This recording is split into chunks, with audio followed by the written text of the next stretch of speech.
अपने इस वीडियो के माध्यम से हम आपको बताएंगे दोस्तों, पुलिस में रिपोर्ट दर्ज होने के बाद यह तो चालान पेश होता है या खात्मा या खारिजी, तीन स्थितियां बनती हैं। तो तीनों स्थितियों को हम स्पष्ट करेंगे कैसे क्या होता है। तो दोस्तों सबसे पहले क्या होता है कि पुलिस थाने में शिकायतकर्ता एफआईआर दर्ज कराता है। शिकायत दर्ज होने के बाद संबंधित विवेचक के द्वारा विवेचना की जाती है। विवेचना के दौरान ही सारे दस्तावेज एकत्रित किए जाते हैं, सबूत एकत्रित किए जाते हैं, आरोपी को गिरफ्तार किया जाता है और जैसे विवेचना कंप्लीट होती है चालान न्यायालय में पेश कर दिया जाता है। तो ये तो होता ही है चालान जैसे न्यायालय में पेश होता है उसके बाद फिर आगे की प्रोसीडिंग न्यायालय के द्वारा की जाती है। या तो आरोपी बरी होगा या फिर आरोपी को सजा हो जाएगी, ये कंडीशन होती है चालान से। अब बात करते हैं खात्मा की स्थिति क्या होती है। खात्मा की स्थिति तब उत्पन्न होती है जब पुलिस के सामने कोई रिपोर्ट आती है, उस संबंध में आरोपियों का पता नहीं चल पा रहा है, या ऐसी स्थिति हो रही है कि पुलिस ने उस विवेचना को लेकर के सारे प्रयास कर लिए हैं फिर भी आरोपी नहीं मिल रहे हैं। जैसे मान के चलिए कोई चोरी का प्रकरण है, क्या है, मान के चलिए चोरी का प्रकरण है या कोई ब्लाइंड मर्डर है। अब चोरी में क्या है, अज्ञात आरोपी है, अब आरोपियों का पता नहीं चल पा रहा है। अपराध तो घटित हुआ है लेकिन आरोपियों का पता नहीं चल पा रहा है, ना ही निकट भविष्य में उनकी पता चलने की संभावना है। ऐसी स्थिति बनती है तो भी खात्मा हो जाता है। और दूसरी स्थिति ये भी है कि जब प्रकरण में ये लगे कि नहीं यार ये न्याय संगत नहीं है, ये वाकई में ये प्रमाणित नहीं है, ये प्रमाणित नहीं हो पा रही चीजें, तो वहां भी खात्मा जाता है। तो अब खात्मा की प्रोसीडिंग क्या होती है भाई? खात्मा की प्रोसीडिंग ये रहती है कि जैसे चालान पेश होता है वैसे खात्मा पेश होता है। बस थोड़ा अंतर कितना है कि चालान के साथ अभियुक्त जाते हैं, आरोपी भी साथ में जाते हैं, लेकिन खात्मा के साथ आरोपी नहीं रहते क्योंकि आरोपी का पता ही नहीं चल पाता है। एक कंडीशन और होती है जब खात्मा दर्ज किया जाता है, वो कंडीशन एक तो ये चोरी वाली हो गई, अज्ञात मर्डर वाली हो गई, अज्ञात लूट वाली हो गई। और मान के चलिए एक्सीडेंट क्या हो जाता है, एक्सीडेंट होता है, क्या हुआ, एक्सीडेंट हुआ आपका। एक्सीडेंट होने पे जैसे आपका एक्सीडेंट हुआ और या किसी भी गाड़ी का एक्सीडेंट हुआ, उसमें चालक की डेथ हो गई, अब आरोपी तो खत्म हो गया ना।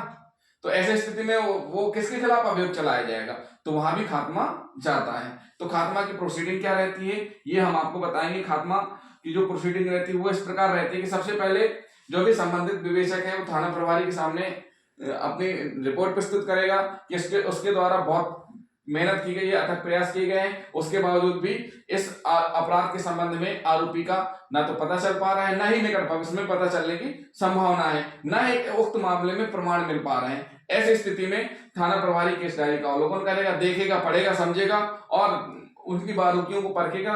हाँ, जैसे थाना प्रभारी संतुष्ट होता है फिर उसके बाद वो केस डायरी प्रतिवेदन सहित सीएसपी साहब के पास जाएगी और सीएसपी साहब के माध्यम से एसपी साहब के पास जाएगी। तो एसपी साहब के द्वारा खात्मा तैयार करने की अनुमति थाना प्रभारी को दे दी जाएगी। थाना प्रभारी उस डायरी को लेकर के थाने आएंगे, थाने में आकर खात्मा तैयार होगा।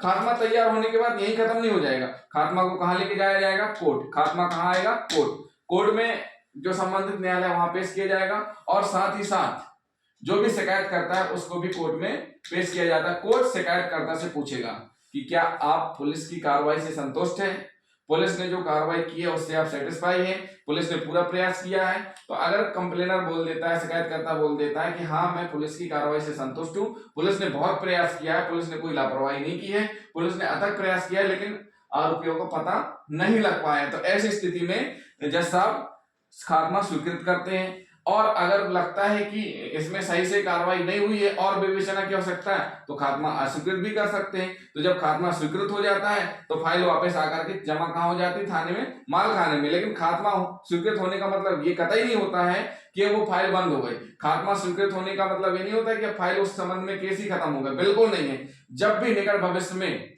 किसी दूसरे अपराध में कोई आरोपी पकड़े जाएंगे या कहीं पर भी मिलती है सुराग या बाद में पता चलता है उससे संबंधित, तो उस टाइम में भी फाइल ओपन हो जाएगी। बहुत से ऐसे केस हुए हैं, सुनने को मिले हैं कि किसी का मर्डर हुआ, मर्डर करने के बाद उसको जमीन में दफना दिया गया, 20 साल हो गए, 30 साल बाद पता चला कि अरे यहाँ तो मर्डर हुआ था, फिर खुदाई हुई, खुदाई में निकला तो चूंकि पहले उस संबंध में रिपोर्ट हो चुकी थी, गुमनाम हो चुका था या जो भी चीजें हो चुकी थी वो फाइल हो चुकी थी, तो वो फिर दोबारा से ओपन होती है चीजें।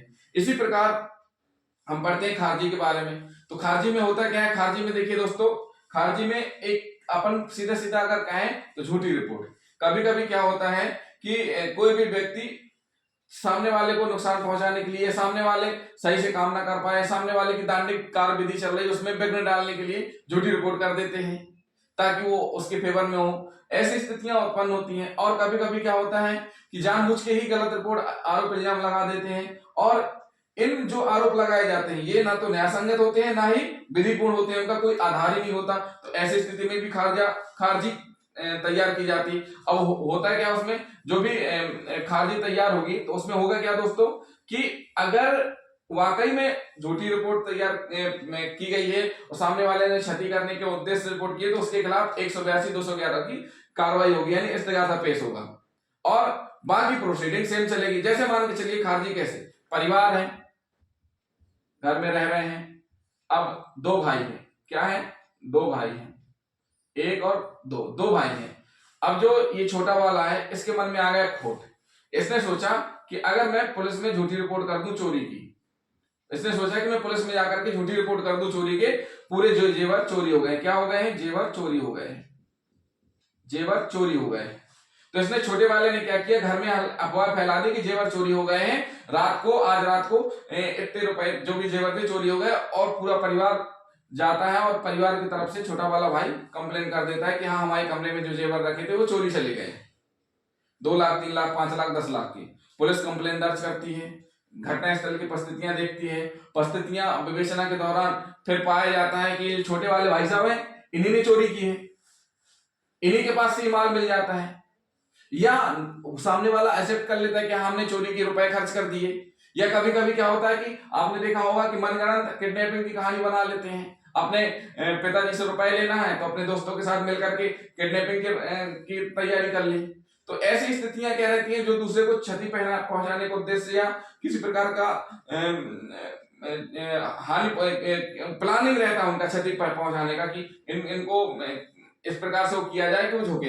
तो ऐसी स्थिति में क्या होता है कि वो फिर विवेचना के दौरान पता चल जाता है कि इनके द्वारा जो रिपोर्ट की गई है झूठी है। तो ऐसी स्थिति में क्या होगा, फिर जो भी शिकायत करता है उसके खिलाफ 182-211 की कार्रवाई की जाएगी। और उसी के नहीं, जो भी झूठी रिपोर्ट या झूठे बयान देने के संबंधी उन सब के खिलाफ वो कार्रवाई की जाएगी। उसके बाद फिर खारिजी जो स्वीकृत होगी उसकी प्रोसीडिंग खात्मा जैसी होगी। थाना प्रभारी प्रतिवेदन तैयार करेंगे, सीएसपी साहब मार्क करेंगे, एसपी साहब के पास जाएगी, फिर वो डायरी कोर्ट में आएगी, कोर्ट में से स्वीकृत हो जाती है खारिजी। क्यों, क्योंकि खारिजी स्वीकृत इसलिए जल्दी हो जाती है क्योंकि उसमें ऑलरेडी 182-211 की कार्रवाई की जा चुकी है। तो दोस्तों ये हुआ हमारा, इस वीडियो में हमने आपको बताया खात्मा, खारिजी और चालान के बारे में। तो दोस्तों हमारा वीडियो आपको पसंद आया तो हमारे चैनल को सब्सक्राइब और लाइक करना बिल्कुल ना भूलें। थैंक यू दोस्तों।